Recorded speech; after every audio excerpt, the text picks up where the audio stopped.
देखो भाई, आज नया चैप्टर शुरू करेंगे।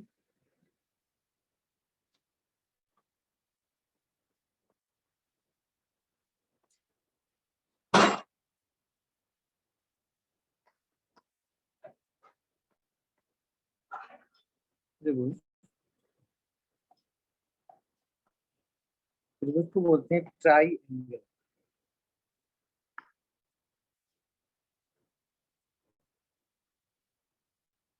अब देखो, त्रिभुज में सबसे पहले हमारे पास आती है समरूपता।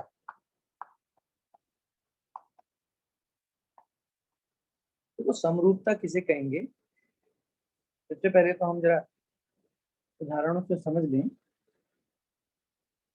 कि यदि किसी बिंदु से हम अलग अलग त्रिज्याओं के वृत्त खींचेंगे, ये एक ही केंद्र वाले वृत्त हैं, इसको संकेंद्रीय वृत्त कहते हैं। अगर ये इस तरह के वृत्त खींचे जाएंगे तो ये वृत्त की लाइनें एक दूसरे से कहीं नहीं मिलती। इनको अगर हम अलग अलग कर दें तो पहला वृत्त छोटा वाला ये हो गया, दूसरा वाला ये हो गया, तीसरा वाला ये हो गया और चौथा वाला ये हो गया। इस तरह से चार वृत्त हमने एक ही केंद्र के खींचे। तो ये इनको छोटा बड़ा करें, अगर हम छोटा करें बड़ा करें तो वो क्या हो जाएंगी, वो समरूप हो जाती है, एक ही रूप के आते हैं, इनका एक ही रूप है। जैसे किसी व्यक्ति की फोटो हम अगर दीपांशु की छोटी फोटो बनाए, बड़ी फोटो बनाए और बड़ी फोटो बनाए तो उनमें एक रूपता होगी, हम पहचान लेंगे कि वो दीपांशु है कि कौन है। किसी की भी छोटी फोटो बनाए या बड़ी फोटो बनाए तो उसमें वो उसका रूप हम पहचान जाएंगे कि ये समरूप है। तो इन्हें को हम समरूप का पहचान जाएंगे तो क्या कौन है, तो उसे हम समरूप कहते हैं, एक ही रूप का शून्य समरूप कहते हैं। अच्छा, उसी प्रकार से जैसे हमारे पास ये यहाँ पर एक वर्ग है, एक वर्ग है ये वर्ग, इसके बाद दूसरा वर्ग। वर्ग क्या होता है? जिसकी चारों भुजाएं बराबर। ये वर्ग, ये हम जरा वैसे बना रहे हैं, ये वर्ग है।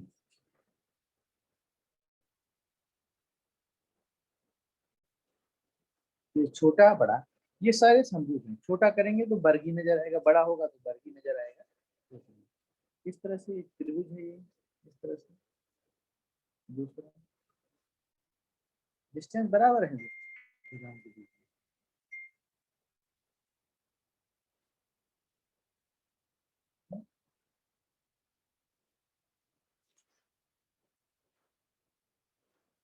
ठीक है, समरूप।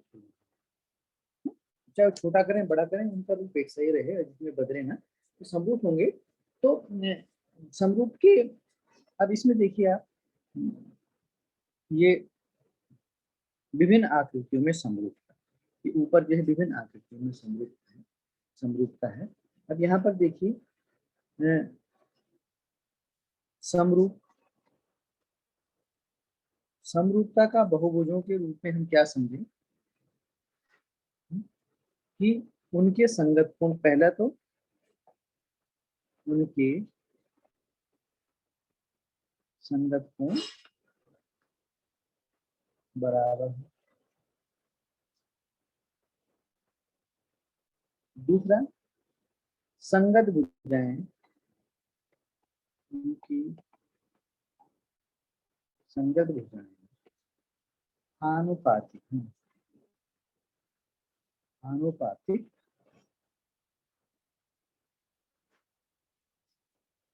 आनुपातिक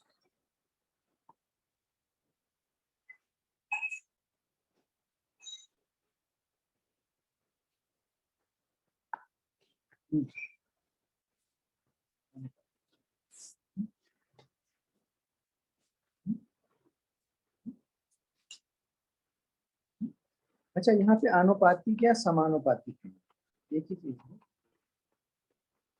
समानुपातिक या आनुपातिक, जैसे अब समानुपातिक क्या चीज होता है? समानुपातिक समानुपातिक जैसे 4/2, 2 2 2 4, 6/3, 3 एकम 3, 3 दूनी 6, ये समानुपाती। दो भुजाओं में अनुपात को समानुपात, इधर समान अनुपात आता है, समानुपात। जैसे 2/10, 3/15,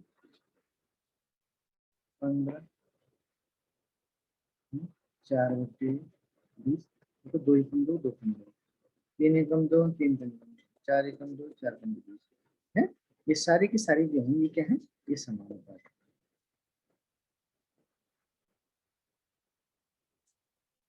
समान अनुपात, यहाँ पे 2 और 10, 3 और 15, 4 और 20, ये एक ही अनुपात है। वो इसी प्रकार 4/2 और 6/3, इनका अनुपात भी 2 ही, 2:1। इसको हम 2:1, हर में 1 है तो 2:1 है ना? यहाँ पर 1:5 है, सारा सारा जो है समानुपातिक 1:5, ये समानुपातिक, ये समानुपातिक, ये समानुपातिक। तो मतलब बहुपद में या त्रिभुज में क्या बोलते हैं, समरूपता की एक ही परिभाषा है, या समरूप कहा जाएगा उनको, यदि उनका जो है संगत कोण बराबर हो। संगत कोण का मतलब होता है जैसे ये कोण, ये कोण, ये कोण, ये कोण, ये कोण और ये कोण, या ये कोण, ये कोण और ये कोण, संगत कोण बराबर हो। तो और संगत और भुजाएं भी, जैसे ये और ये दिस अपॉन दिस, और ये दिस अपॉन दिस है, या दिस अपॉन दिस, ये समानुपातिक हो। तो समानुपातिक एक ही अनुपात में है, तो वो क्या हो जाती है, समरूप।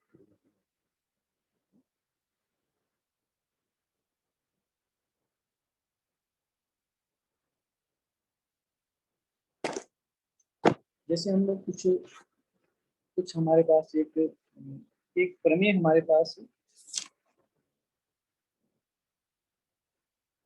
समरूपता की। ये जो प्रमेय तो बाद में लेंगे, तो समरूपता के गुणधर्म क्या है ना।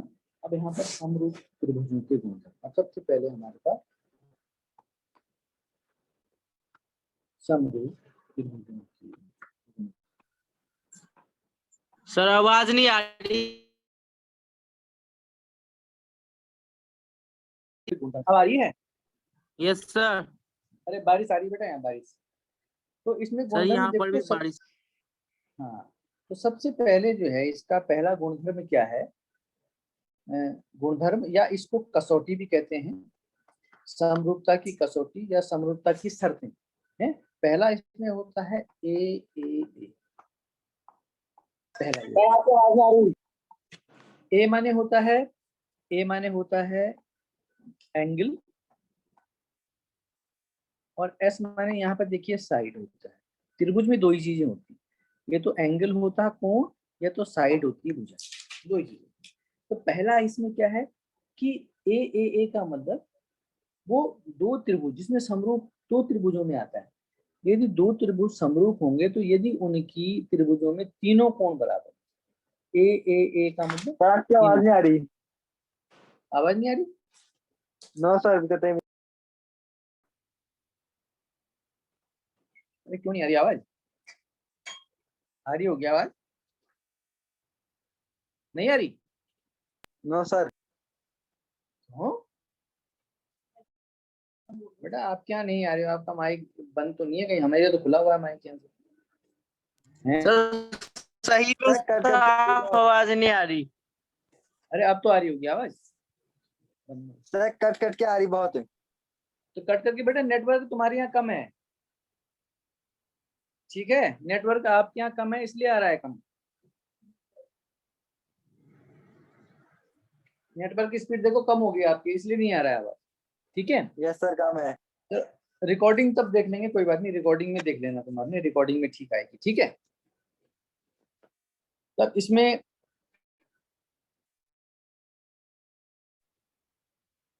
अब इसमें देखिए ए का मतलब क्या होता है कि दो त्रिभुजों के संगत कोण बराबर हों। पहला गुणधर्म एक इसमें है कि दो त्रिभुजों में संगत कोण बराबर हों।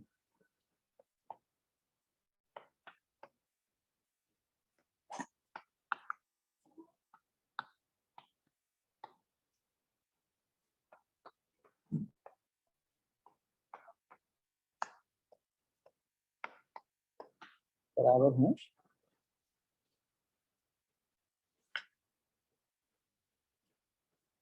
तो उन त्रिभुजों की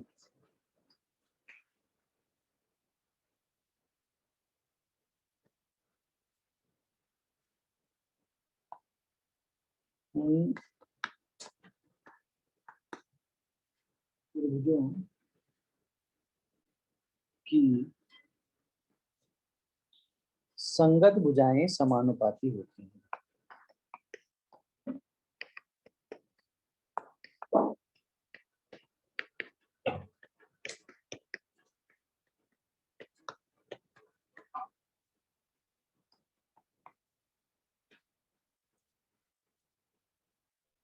और दोनों त्रिभुज समरूप होंगे।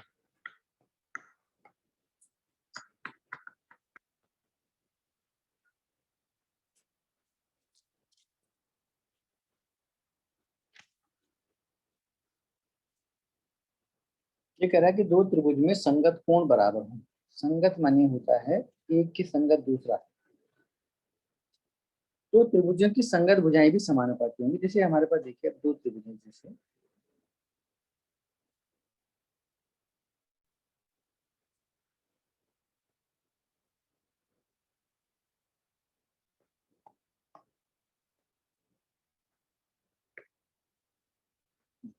कह रहा है कि यदि दो त्रिभुजों में संगत कोण बराबर हो। संगत कोण मतलब ये इसके बराबर, ये इसके बराबर और ये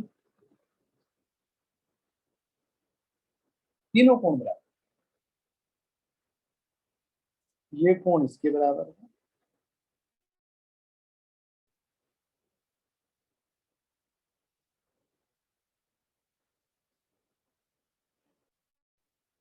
संगत कोण बराबर का मतलब ये कोण इसके बराबर, ये कोण इसके बराबर, ये कोण इसके बराबर है। तो जब संगत कोण बराबर होंगे तो संगत भुजाएं भी बराबर हो जाएंगी। तो देखिए ये भुजा इस भुजा के बराबर हो जाएगी, ये पहली वाली भुजा ये वाली है तो पहली वाली भुजा ये बराबर हो जाएगी, और ये दूसरी वाली भुजा ये वाली है तो दूसरी वाली भुजा ये वाली है। मतलब ये भुजा यहाँ पर देखिए संगत कोण मतलब कोण ए बी सी ये बराबर है डी ई एफ। कोण डी ई एफ संगत कोण ये इसके बराबर है? त्रिभुजों की संगत भुजाएं समान, संगत कोण बराबर है। अब इसी प्रकार से कोण ए सी डी बराबर कोण डी एफ तो कोण इस कोण को क्या पढ़ेंगे, ये वाली इस कोण को क्या पढ़ेंगे हम डी ई एफ। मतलब तीन बिंदुओं से मिलकर कोण बनता है और जिस बिंदु पर कोण बनता है उस बिंदु को बीच में लिखते हैं। डी एफ में कौन सा कोण मानोगे, डी एफ ई में जो बीच वाली जो बिंदु होता है उस पर कोण बनता है। तीन बिंदुओं से मिलकर कोण बनता है। और दूसरा कह रहा है ये कोण सी बराबर कोण एफ हो गया। अब कोण ए वाला ए कोण को कैसे पढ़ेंगे, ए वाले कोण को कैसे पढ़ेंगे, थर्ड वाले कोण को डी ए सी भी पढ़ सकते हैं, कोण डी ई डी एफ। और तीसरा कह रहा है कोण B A C is equal to कोण ई डी एफ। तीनों कोण बराबर होंगे। जब तीनों कोण बराबर हो जाते हैं तो समान कोण के सामने की भुजा बराबर होती है। समान कोण के सामने की भुजा बराबर होती है, तो इसमें यही हो जाएगा। देखिए पहला ये कोण इस कोण के बराबर, तो ये भुजा इसके सामने कोण ये भुजा इसके बराबर। तो यहाँ पर जो है ए सी बराबर डी है। दूसरा कोण कौन सा वाला, ये वाला दूसरा कोण है, इसके सामने की भुजा है ए बी। इसका दूसरा कोण के सामने की भुजा ई डी डी। तीसरा भुजा जो है बी सी है, बी सी तीसरे कोण के सामने की भुजा है, तीसरे कोण के सामने की भुजा ई है। तो जब संगत कोण बराबर होंगे तो संगत भुजाएं भी बराबर हो जाएंगी। तो उसमें ये क्या होता है, समरूप त्रिभुज होता है। समरूप त्रिभुज का मतलब है कि तीनों भुजाएं बराबर है एक त्रिभुज के, तीनों भुजाएं दूसरे त्रिभुज की संगत कोणों के बराबर हो जाती है ना। एक त्रिभुज की तीनों कोण दूसरे त्रिभुज के तीनों कोणों के बराबर होते हैं।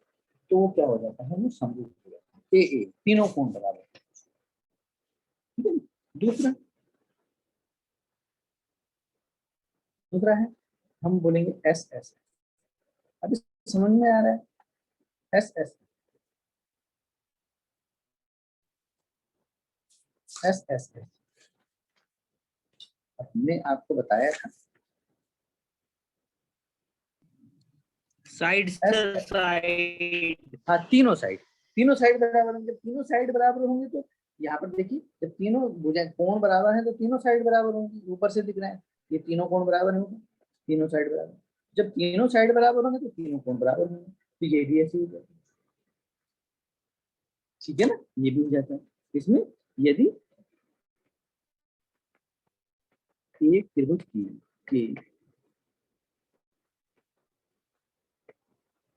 अंगद भुजाएं, एक त्रिभुज की भुजाएं, ये सीधा, आप सीधा ही देख लीजिए, यहाँ पर ये पढ़ लीजिए आप, यहाँ पर केवल ये कीजिए, एक त्रिभुज की तीन ही भुजाएं, त्रिभुज की तीनों भुजाएं दूसरे त्रिभुज की तीनों भुजाओं के बराबर हैं, तो वे समरूप होंगी। मेरी बात समझ गए ना? तीनों कोण बराबर हो तो तीनों भुजाएं बराबर ही होती हैं। जब तीनों भुजाएं बराबर होंगी तो तीनों कोण बराबर ही होंगे, तो ये समरूप हो जाते हैं। अब तीसरी शर्त क्या होती है इसमें? तीसरी शर्त ये देखिए आप, एस ए एस। देखो, साइड एंगल साइड, दो भुजाओं के बीच का कोण, दो भुजाएं और उनके बीच का कोण बराबर हो।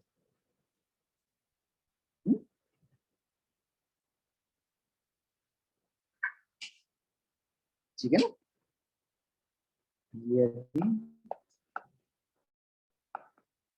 एक त्रिभुज की दो भुजाएं एवं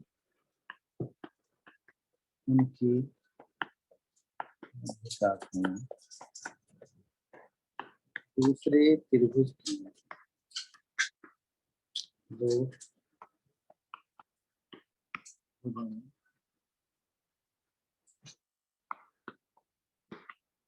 एवं उनके मध्य का कोण बराबर हो तो समरूप। जैसे जैसे एक त्रिभुज है A B C C D, यहाँ पर देखिए, यहाँ पर A B is equal to C D and B C is equal to D E. और इस भुजा और इस भुजा के बीच का देखो, इन भुजा के बीच का कोण कौन सा वाला कोण है? कोण ए बी सी बराबर कोण इस भुजा और इस भुजा के बीच का कोण ये कोण इसके बराबर सी डी। अगर ये शर्त पूरी करते हैं तो ये समरूप है। तीसरी इसकी शर्त हो जाती है, साइड दो साइड उनके बीच का कोण दूसरे त्रिभुज की साइड और उनके बीच कोण का बराबर। ये दूसरा ऐसे भी हो सकता है, एक तो ये वाला, तीन तरह की कंडीशन मिल सकती है। पहला ये है, दूसरा क्या भी हो सकता है, ये वाला ले लीजिए, ये कोण ये भुजा यहाँ पर ए बी बराबर सी डी, ये वाला इसके बराबर। पहली शर्त इसकी, दूसरी भुजा ले लीजिए, ये वाला A C is equal to C E, A C is equal to C, और ये दोनों भुजाएं तो बराबर है इसकी, ये भुजा इसके बराबर, ये भुजा इसके बराबर, इनके बीच का कोण ये लेना है ना। ये क्या हो जाएगा, कोण BAC इज इक्वल टू कोण BCE। यदि इस तरह की ये भी कंडीशन, देखिए दो भुजाएं और उनके बीच का कोण, दो भुजाएं उसके बीच का कोण अगर अलग अलग बराबर हो जाएंगे तो ये समरूप त्रिभुज हो जाएगा। तो भुजाएं के लिए क्या होता है, समरूप वाला बिल्कुल एक ही रूप। मैंने आपको समरूप का मतलब बताया कि बिल्कुल एक ही रूप का, एक ही रूप, उनको छोटा करते जाएंगे तो वो बिल्कुल बराबर हो जाएंगे, छोटे करते जाएंगे तो अनुपात हो जाएंगे उसका। अगर तीनों भुजाएं धीरे धीरे करते जाएं तो वो तीनों की तीनों भुजाएं भी बराबर हो जाएंगी, तीनों कोण एक दूसरे को बिठक जाएंगे। और जब छोटा करते जाएंगे बड़ा करते जाएंगे तो उसी रूप में उसी रेशो में आ जाएंगे। जैसे मैंने बताया किसी भी चीज की फोटो लोगे आप, किसी मकान की, और उसको बड़ा करोगे, जैसे किसी का मकान है, आप उसकी छोटी फोटो बनाओगे चाहे बड़ी फोटो बनाओगे तो मकान पहचाना जाएगा। कोई भी मूर्ति है, किसी भी हमारे पास एक खिलौना है, खिलौने छोटी फोटो करें बड़ी फोटो, खिलौने से पहचान जाएंगे खिलौना। किसी भी किसी भी चीज की, किसी भी लड़के की फोटो, किसी भी जानवर की फोटो, गाय का छोटे फोटो बनाए या बड़ा फोटो बनाए तो क्या हो जाएगा, वो गाय ही दिखेगा, वो बदलेगा नहीं कि कहीं कुत्ता दिख जाए या कुछ दिख जाए, समझ रहे। तो ये भैंस की फोटो चाहे छोटी हो बड़ी हो वो भैंस ही दिखाई देगी। तो ये मतलब उनका रूप नहीं बदल जाती, एक रूपता समरूपता इसको ही कहते हैं। इसे हम क्या कहते हैं, समरूपता। ये तीन गुण धर्म है, तीनों भुजाएं बराबर हो, ये तीनों कोण बराबर हो, ये दो भुजाएं और उनके बीच का कोण बराबर हो, तो ये मुख्यतः ये समरूपता ही तत्व। ध्यान रखिए बाद में सर्वांशम भी आता है, सर्वांशम और समरूपता में थोड़ा सा अंतर हो जाता है ना। मतलब समरूप त्रिभुज बड़े और छोटे भी हो सकते हैं, ये ध्यान रखिए। समरूप त्रिभुज जरूरी नहीं छोटे छोटे बराबर बराबर, समरूप त्रिभुज बड़े भी हो सकते हैं और छोटे भी हो सकते हैं। तो इसी प्रकार से अनेक प्रकार, तो इसी पर आधारित हमारे पास एक परमेय, पढ़ने का समय हमारे पास है कि नहीं है। आपने इन चीजों को विशेष, चलो आज आकृतियों पर ही हम करें, आकृतियों पर ही हम करें। जैसे हमारे पास ये आकृति है, जैसे हमारे पास यहाँ पर देखिए आप,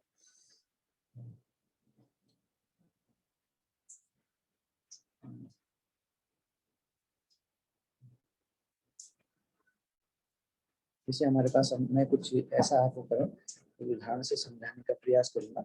जैसे हमारे पास ये दो चतुर्भुज देखिए, एक चतुर्भुज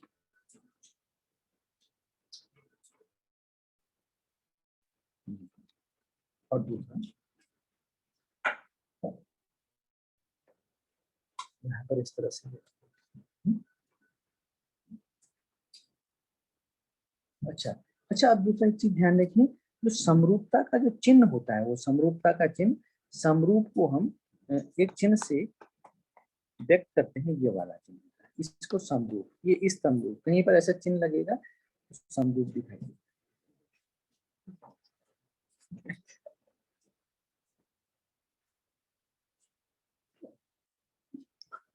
समरूप दिखाई देगा, से उसके बाद समरूप, जैसे आप देखिए इसमें ये कोण,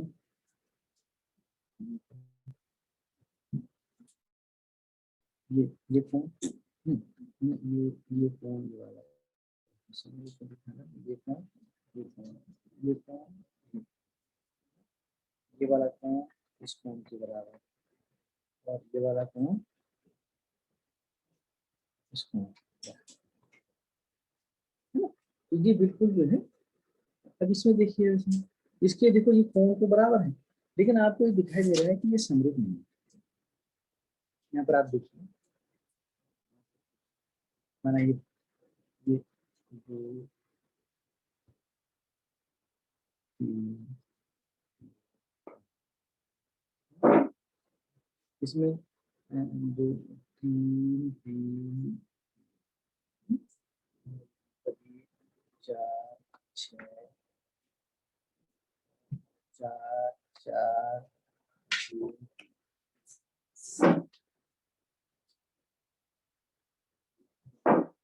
यहाँ पर देखिए आप, एक दो तरह की आकृति आपको दिखाई दे, यहाँ पर देखिए ये वर्ग है, ये आया है, ये 3 भुजाएं लगा ली, ये वर्ग, ये दोनों समरूप, ये दिखने समरूप नहीं, क्योंकि इसमें भुजाओं में अनुपात नहीं है। यहाँ पर आप देखिए कोण बराबर होने से कुछ नहीं होगा, संगत कोण बराबर है, यहाँ पर कोण, ये कोण इसके बराबर, ये कोण इसके बराबर, ये कोण इसके बराबर, ये कोण। माना यहाँ पर हमें बात करनी तो भुजाओं का अनुपात ले लें। अगर इन दोनों भुजाओं का अनुपात यहाँ पर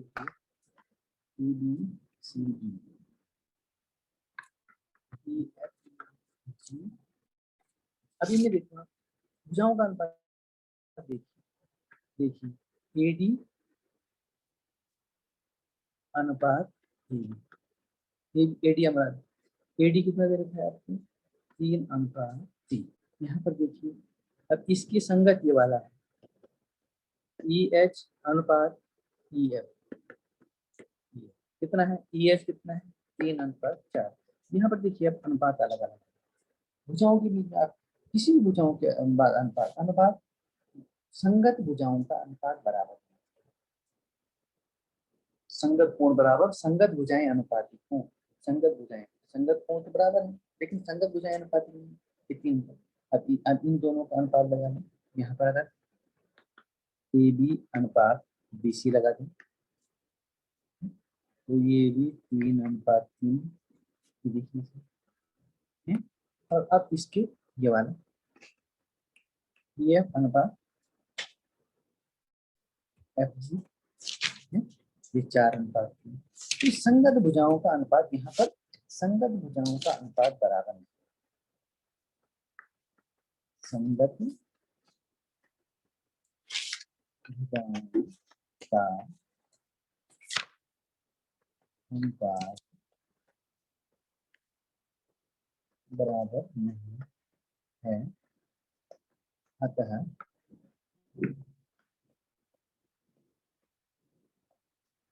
समरूप नहीं है। यहाँ पे कोण तो बराबर है, कोण समानुपाती है, कोण समानुपाती है, लेकिन भुजाएं जो हैं वो संगत कोण बराबर है। ये कोण एक वाला कोण इसके बराबर, मध्यांश का कोण ये वाला, ये कोण इसके बराबर, और ये कोण 3 वाला कोण 3 के बराबर, संगत कोण बराबर है, लेकिन संगत भुजाएं समानुपाती है।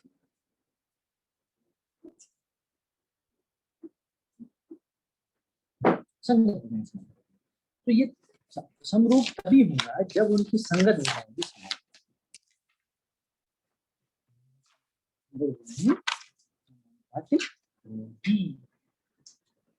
तभी जो है आपका समरूप किसी कुछ में हम अगर इससे संबंधित करने को चल कर करवाएंगे परमेश्वर। अब इसमें आप कई प्रकार की, जैसे हमारे पास देखिए इसमें कोई उदाहरण से हम करें, उदाहरण देख लीजिए, उदाहरण देखिए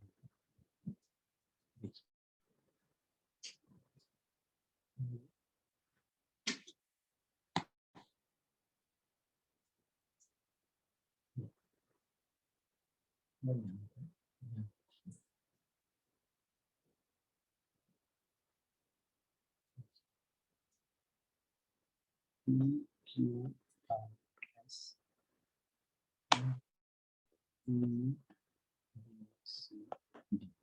मैंने यहाँ पे देखिए 3.5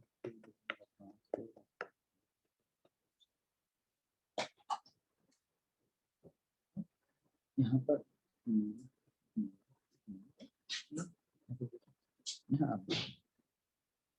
यहाँ संगत भुजाएं बराबर। अभी यहाँ पर देखिए संगत भुजाएं देखिए PQ बटा EB, PQ बटा EB, PQ बटा EB बराबर 2R बटे RS इसके संगत ये वाली CD बराबर तीसरी PS बटे EB, ये देखिए ये बराबर है, देखिए PQ 1.5 बटे 3, सारा का सारा जो है 1.5 बटे 3, 1.5 बटे 3 अगर करेंगे तो देखो 0.30 15 15 दूनी 30 1 बटे 2। ये सारी की सारी भुजाओं का अनुपात 1 बटे 2। ये समानुपाती भुजाएं, भुजाएं क्या है समानुपाती, यहाँ पर तो भुजाएं समानुपाती है।